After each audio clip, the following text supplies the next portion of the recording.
Bir kültürün özü, devasa değişimler karşısında nasıl ayakta kalır?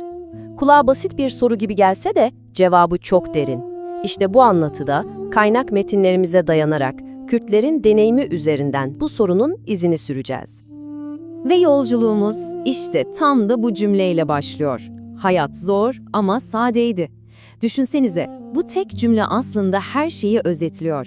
Bizi alıp anında o eski dünyanın kalbine, her şeyin başladığı o yere götürüyor. Hadi o zaman hiç vakit kaybetmeden hikayenin ilk bölümüne, yani o eski dünyaya şöyle bir dalalım. Gelin, geleneksel Kürt yaşamının doğanın tam kalbinde nasıl bir ritimle aktığına yakından bakalım. Şimdi bir an için gözünüzde canlandırmanızı istiyorum. Zamanın takvimlerle değil, güneşle aktığı bir dünya. Günler onunla başlıyor, onunla bitiyor. Ritim tamamen ama tamamen doğanın elinde. Ve dağlar, onlar sadece uzaktan bakılan bir manzara değil, hayatın ta kendisi. Bir sığınak, bir rehber, her şey. İşte bu hayatı adeta hissetmemizi sağlayan şeyler. Taze pişmiş bir tandır ekmeğinin o eşsiz kokusu. Burnunuza geliyor mu? Yazın en kavurucu sıcağında bile serin kalan o taş evlerin ferahlığı. Toprağa ne kadar bağlı olunduğunu anlatan o tarım ve hayvancılık ritmi ve tabii ki misafir ağırlamanın o kutsal hissi. Hele o geceler, hikayelerle, masallarla uzayıp giden o büyülü gecelerin sesi. Ve o dünyanın temelinde ne vardı biliyor musunuz? Topluluk. Ama öyle sıradan bir topluluk değil. O kadar güçlü bir bağ ki, komşuluk bazen kan bağından, akrabalıktan bile daha değerli olabiliyordu. Neden peki? Çünkü hayatın yükü tek başına taşınamazdı. Birlikte omuzlanıyordu. Paylaşılan bir lokma ekmek, zor günde verilen bir omuz, bunlar sadece güzel gelenekler değil, hayatta kalmanın ta kendisiydi. Peki, yazının bu kadar yaygın olmadığı bir yerde tarih, kültür, anılar, bunlar nasıl nesilden nesile aktarılıyordu? İşte o sihirli kelimeyle, denge 5. Onlar, toplumun adeta yürüyen kütüphaneleri, yaşayan hafızalarıydı. Söyledikleri her şarkı bir tarih dersi, her stran bir anı defteri gibiydi. Sevinçler, acılar, kahramanlıklar, kültür öyle kitapların tozlu sayfalarında değil, onların nefesinde, onların sesinde yaşıyordu. Yani özetlemek gerekirse, o dünya iki tane de çok sağlam sütun üzerinde yükseliyordu. Birincisi doğaya, ikincisi de insana yakınlık. İşte bu basit ama aslında sarsılmaz temel, şimdi tanışacağımız yeni dünyanın tam ama tam zıttı. Ve sonra bir anda her şey değişiyor. Doğanın o dinginliğinden çıkıp modern şehrin gürültüsüne, yani bambaşka bir çağa adım atıyoruz. Hazır olun, çünkü manzara çok farklı. Hani az önce o yakınlık ilkesinden bahsetmiştik ya, işte şimdi tam tersini düşünün. Şehir, yapısı gereği insanları birbirinden ayırıyor, uzaklaştırıyor. Artık yan yana avlular değil, üst üste yığılmış apartman daireleri var. O yoğun tempo, o koşturmaca, eski komşuluk bağlarını birer birer zayıflatıyor. Peki bu yeni gerçeklik içinde ne var? Tarlaların yerini artık plazalar, ofisler almış. Çobanlığın yerini mühendislik almış.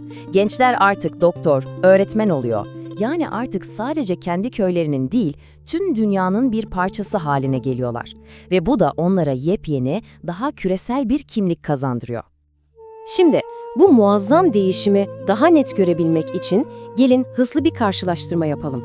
Eski ile yeniyi şöyle bir yan yana koyduğumuzda dönüşümün ne kadar derin olduğunu çok daha iyi anlayacaksınız. İlk olarak evler. Köydeki o avlulu, hayatın iç içe geçtiği, nefes alan taş evlerden, şehirdeki dört duvar arasına birbirine yabancı kapıların olduğu apartman dairelerine geçiş. Sonra yemek kültürü. Bütün mahalleyi bir araya getiren, dumanı üstünde tüten o ortak tandırın yerine artık her evin kendi özel mutfak fırını alıyor. Paylaşmanın sıcaklığı yerine biraz da bireyselliğe bırakıyor sanki.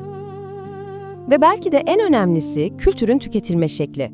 Dengbejlerin başında toplanıp soluksuz dinlenen, saatler süren o destansı hikayelerden, şimdi parmaklarımızın ucuyla saniyeler içinde kaydırıp geçtiğimiz kısa videoları. Fark ettiniz mi? Sadece hikayeler değil, bizim o hikayeleri dinleme sabrımız da değişti. Peki, bütün bu baş döndürücü değişimden sonra geriye ne kaldı? İşte hikayemizin en can alıcı sorusuna geldik. Her şey görünüşte bu kadar değişmişken acaba o eski ruhtan geriye bir şeyler kaldı mı? Evet, asıl soru bu. Evler değişti, işler değişti, hikayeler değişti. Peki o eski dünyanın ruhu tamamen yok mu oldu? İşte bu sorunun cevabı artık gözle gördüklerimizde değil, kalple hissettiklerimizde gizli. İşte cevap tam da burada. Dışarıdaki kabuk değişiyor olabilir ama öz aynı kalıyor. Peki nedir o öz? Zor günde bir araya gelen o inanılmaz dayanışma. Hiç tanımadığına bile evinin kapısını sonuna kadar açan o cömert misafirperverlik. İnsanı insana bağlayan o içten sıcaklık ve evet, bütün zorluklara rağmen ayakta kalmayı başaran o sarsılmaz direnç. Ve en can alıcı nokta da bu zaten. Bedenler artık belki beton binalarda yaşıyor ama kalp hala aynı toprağın köklerinden besleniyor. Yani yaşam tarzları ne kadar değişirse değişsin, ruhu besleyen o kaynak, o derindeki pınar hala aynı yerden akmaya devam ediyor.